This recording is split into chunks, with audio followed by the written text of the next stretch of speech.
सावन का महीना एक ऐसा समय जो पूरे भारत में भक्ति, उत्सव और पवित्रता से भरपूर होता है। यह महीना शिव भक्तों के लिए किसी त्योहार से कम नहीं है। लेकिन क्यों सावन के महीने की हिंदुओं में इतनी महत्वता है? क्या हुआ था इस महीने, और इस महीने शिव जी को इतना क्यों पूजा जाता है? इस वीडियो में आपको इन सभी सवालों का जवाब मिलेगा। सावन महीना श्रावण मास के नाम से भी जाना जाता है, जो जुलाई से अगस्त के बीच आता है, और यह महीना पूरी तरह से भगवान शिव को समर्पित होता है। इस महीने को मनाने के पीछे एक प्राचीन और रोचक कहानी है जो सावन से ही जुड़ी हुई है। ये कहानी है समुद्र मंथन की। विष्णु पुराण, भागवत पुराण और महाभारत के अनुसार सतयुग में ऋषि दुर्वासा ने इंद्रदेव से प्रसन्न होकर उन्हें प्रसाद के रूप में एक फूलों की माला दी, जो सुख और समृद्धि का प्रतीक थी। और भगवान इंद्र ने उस माला को अपने ऐरावत हाथी के गले में डाल दिया।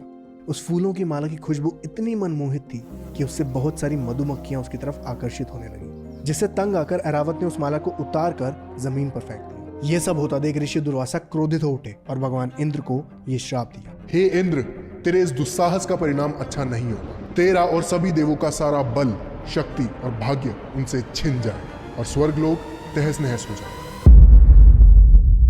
और नतीजा वही हुआ। देखते ही देखते स्वर्गलोक का सारा धन संपत्ति समाप्त हो गई। मां लक्ष्मी भी समुद्र में लुप्त हो गई और देवों का बल असुरों के मुकाबले कम होने लगा, जिसके कारण असुरों ने तीनों लोगों पर कब्जा कर लिया। एक बहुत भयंकर कोलाहल मच गया और इंद्रदेव के साथ सभी देव मदद मांगने के लिए दर दर भटकने लगे। वह सभी मिलकर ब्रह्मदेव के पास गए, जिन्होंने उनको भगवान विष्णु के पास जाने की सलाह दी। भगवान विष्णु ने इंद्रदेव और देवों को अपनी खोई ताकत, धन और संपत्ति पाने का इकलौता रास्ता दिखाया, जो था समुद्र मंथन। जिस तरह दूध को मथने से मक्खन ऊपरी सतह पर आ जाता है, ठीक उसी प्रकार उन्होंने बताया कि क्षीर सागर एक दूध का महासागर है। उसे मथने से जो अमृत निकलेगा वो स्वर्ग लोक और देवों की खोई हुई शक्ति और समृद्धि वापस ले आएगा। देवता उत्साहित होकर मंथन शुरू ही करने वाले थे, तभी भगवान विष्णु ने उन्हें कहा कि देवताओं की वर्तमान स्थिति के चलते समुद्र मंथन अकेले देव नहीं कर सकते, इसमें असुरों की भी सहायता लगेगी। जिसे सुनकर सभी देव हैरान हो गए। जो देव और असुर हजारों सालों से एक दूसरे के कट्टर दुश्मन रहे, उनका साथ मिलकर काम करने का विचार देवों को बेचैन कर रहा था। पर देवों के पास असुरों से मदद मांगने के अलावा और कोई रास्ता नहीं था। तभी भगवान विष्णु ने उन्हें एक तरीका बताया जो कि असुरों को समुद्र मंथन में भाग लेने के लिए मजबूर कर देगा। भगवान विष्णु का आशीर्वाद लेने के बाद इंद्र असुरों के राजा बलि के पास एक प्रस्ताव लेके गए। बलि बाकी असुरों की तरह बिल्कुल नहीं था। वो बलवान होने के साथ साथ धैर्यवान भी था और सही निर्णय लेने की क्षमता रखता था। वो प्रहलाद, जो कि विष्णु भगवान के भक्त थे, उनका पोता था। इंद्रदेव ने बलि के सामने प्रस्ताव रखा कि समुद्र मंथन में से जो अमृत निकलेगा उसे देव और असुर बराबर बांट लेंगे, जिससे हम सब अमर हो जाएंगे। असुरों ने हंसकर कहा, हमें देवों की क्या जरूरत है, हम खुद मंथन करके अमृत निकाल भी लेंगे और पी भी लेंगे। तभी इंद्र ने बताया कि देव और असुरों में से कोई एक मंथन नहीं कर सकता, ये काम सबको मिलकर ही करना होगा। असुरों के राजी होने के बाद सबसे बड़ा सवाल ये था कि विशाल क्षीर सागर का मंथन कैसे किया जाए। तो इसका समाधान निकालने के लिए भगवान विष्णु ने मंदराचल पर्वत, जो कि धरती के बीचों बीच स्थित है, उसे एक मोर के पंख की तरह उठाकर अपने वाहन गरुड़ की पीठ पर रख दिया और गरुड़ उस पर्वत को क्षीर सागर के बीचों बीच रखकर आ गए। मंथन के लिए रस्सी की जगह वासुकी नाग का इस्तेमाल हुआ। ये वही सांपों का राजा है जो हमें भोलेनाथ के गले पर लिपटे दिखाई देते हैं। मंदराचल पर्वत का संतुलन बनाने के लिए विष्णु भगवान ने कूर्म अवतार लिया और पर्वत के नीचे जाकर विराजमान हो गए। देवों ने वासुकी नाग को एक तरफ से पकड़ा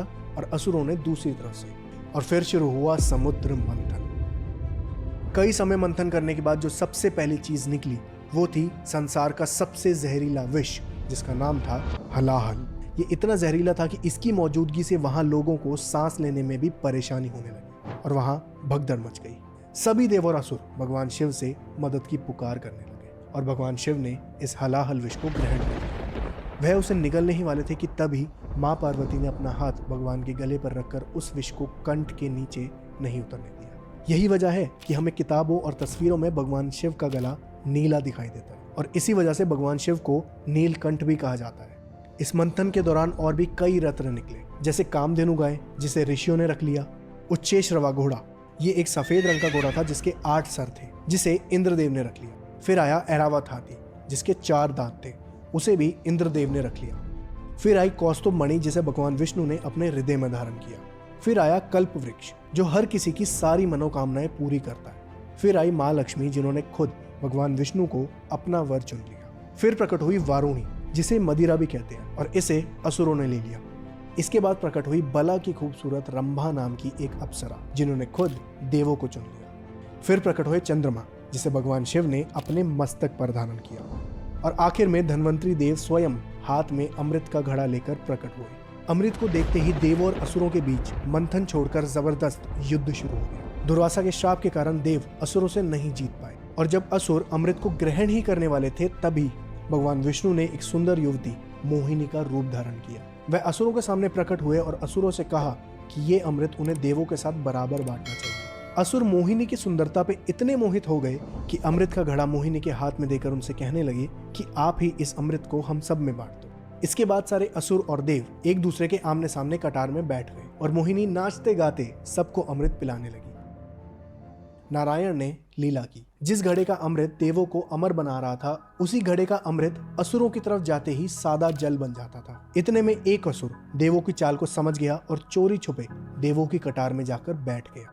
जैसे ही उसने अमृत का पहला बूंद चखा, भगवान विष्णु को पता चल गया और उन्होंने उस असुर को अपने सुदर्शन चक्र से 2 भागों में बांट दिया। क्योंकि वो राक्षस अमृत ग्रहण कर चुका था, अब वो अमर था और उसके ऊपरी भाग को राहु और निचले भाग को केतु का नाम दिया।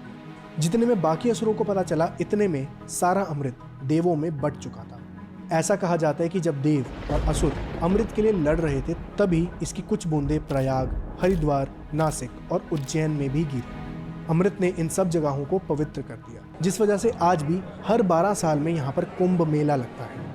क्योंकि ये पूरी घटना श्रावण महीने में हुई थी, इसलिए हिंदुओं में इस महीने की बहुत ज्यादा महत्वता है। श्रावण मास शिव जी के विष ग्रहण करने के त्याग को समर्पित किया गया है। सावन के महीने में भक्तों के लिए बहुत से रिचुअल्स और व्रत भी होते हैं।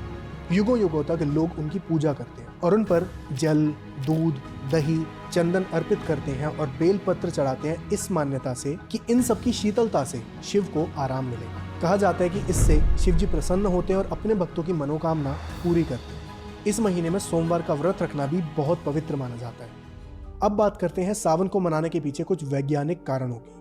सावन महीना मॉनसून का होता है। इस समय हरियाली छा जाती है और पर्यावरण भी स्वच्छ हो जाता है। इस महीने बहुत से लोग अपने घरों में, मंदिरों में जाकर पूजा या हवन करते हैं। हवन से निकलने वाले धुएं से वातावरण शुद्ध होता है और वायु से जीवाणु दूर होते हैं। यही नहीं, सावन के व्रत और उपवास से हमारे शरीर का डिटॉक्सिफिकेशन भी होता है। मॉनसून के दौरान हमारे डाइजेस्टिव सिस्टम का प्रकाश यानी कि अग्नि कमजोर हो जाती है। उपवास और व्रत से हमारे पाचन तंत्र को विश्राम मिलता है और हमारे शरीर को डिटॉक्सिफाई होने का मौका मिलता है। सावन के महीने में बेलपत्र, दूध और धतूरा का उपयोग भी किया जाता है, जो वैज्ञानिक दृष्टि से भी काफी फायदेमंद है। बेलपत्र और धतूरा में मेडिसिनल प्रॉपर्टी होती है, जो शरीर को कूलिंग इफेक्ट देती है और इम्यूनिटी बूस्ट करती है। अब बात करते हैं सावन के महीने की एक और विशेष परंपरा, जो कि है कांवड़ यात्रा। हर साल लाखों भक्त कांवड़ियां बनकर अपने कंधों पर कांवड़ उठाकर गंगा जल लेकर शिव मंदिर जाते हैं और शिवलिंग पर चढ़ाते हैं। ये यात्रा विशेष रूप से सावन के महीने में ही होती है। कांवड़ यात्रा एक ऐसी परंपरा है जो प्राचीन काल से चलती आ रही है। भक्त लोग हरिद्वार, गौमुख, गंगोत्री और सुल्तानगंज से गंगा जल लेकर आते हैं और इस जल को शिवलिंग पर चढ़ाते हैं। ये यात्रा भक्ति, श्रद्धा और समर्पण का प्रतीक है।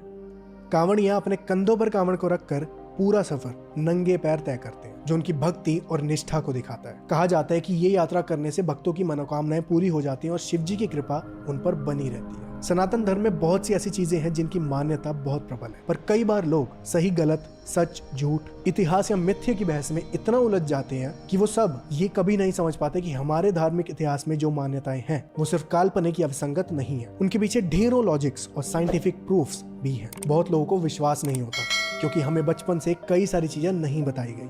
हमने ये त्योहार मनाए तो हैं, पर कभी सवाल नहीं किया कि